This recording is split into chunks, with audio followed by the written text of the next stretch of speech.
Hello everyone and welcome back to my channel. For today's video, we will be comparing Retouch4Me's on-device and cloud retouching. We'll see which one works faster and offers better results. And I wanted to let you know that Retouch4Me has an exciting November promotion coming up from November 11th to November 15th. During this period, my promo code Ortiz20 will offer a 30% discount instead of the usual 20%. So grab this amazing opportunity while available. So as a portrait photographer or professional retoucher, we have a common workflow that works best for retouching portraits. It can be broken down into 3 simple steps. Number 1, remove distracting blemishes and dark spots.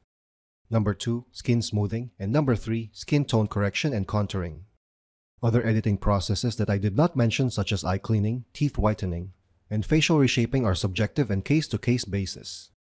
Retouch4Me offers individual plugins for all these processes. For portrait essentials, there is Heal, Dodge and Burn, and Portrait Volumes. Heal plugin fixes minor skin defects such as blemishes, pimples, post-acne marks, and enlarged pores. Dodge and Burn plugin smooths troubled skin areas and unflattering shadows and highlights.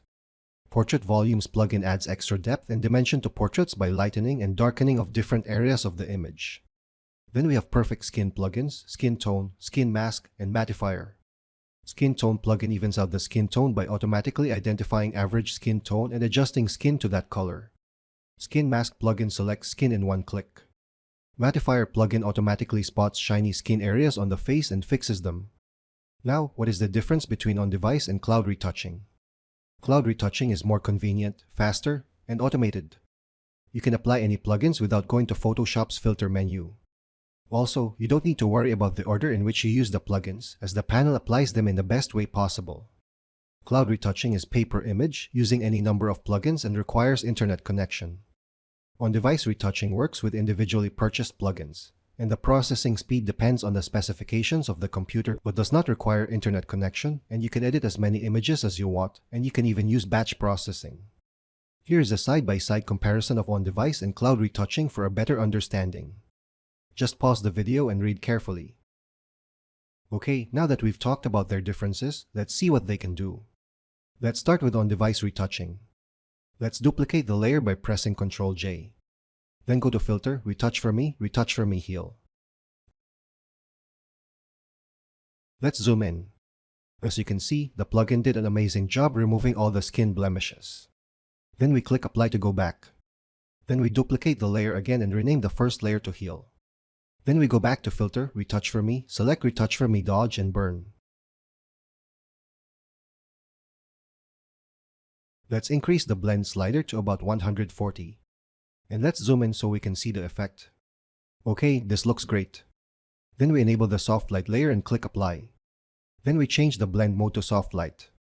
And rename the layer to Dodge and Burn. Now we press Ctrl, Alt, Shift and the letter E to create a stamped visible layer. Then we go back to Filter, Retouch4Me, select Portrait Volumes. Let's zoom in. Okay, 100 is too much, so let's decrease it to 70. Okay, that looks better.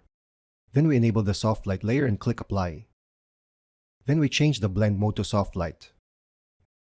Again we press Ctrl, Alt, Shift and the letter E to create a stamped visible layer. And rename the layer below to Volumes. Now let's edit the eyes to add more life to the image. So we go to Filter, Retouch4Me, Eye Vessels. Let's zoom in. Okay, so it removes some of the red veins in the eyes, which is difficult to do manually. Then we enable Make Mask and click Apply. Then we rename the layer to Eye Vessels. Again we create a stamped visible layer. Then go back to Filter, Retouch4Me, Eye Brilliance. Let's zoom in. 100 appears too bright, so let's decrease it to 80. Okay, that looks more natural.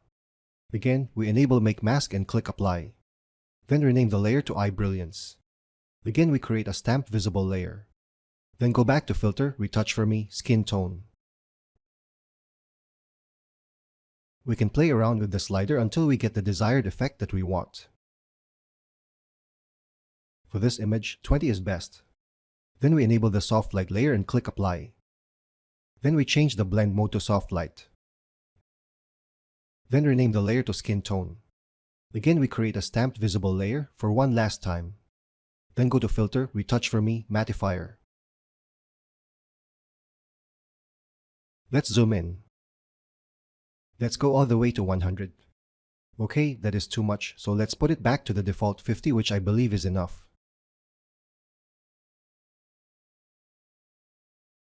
Then we rename this layer to Mattifier. Then we can finally group all these layers. This is the original image.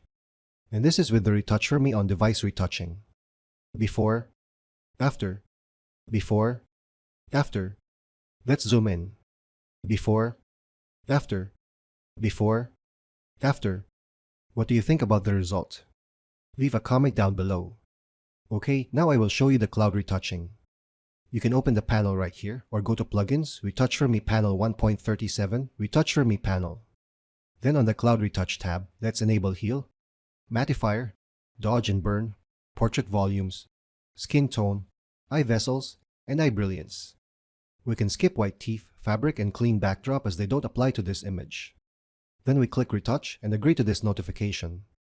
Now we wait for a couple of minutes to process the image in the cloud. By the way, all the values of the plugins are on default. I did not change the values, but you may do so before applying retouch. And it's done. As you can see, it generated each layer per plugin. Let's group all the layers together. This is the original image. This is with Retouch4Me Cloud Retouching. Let's zoom in.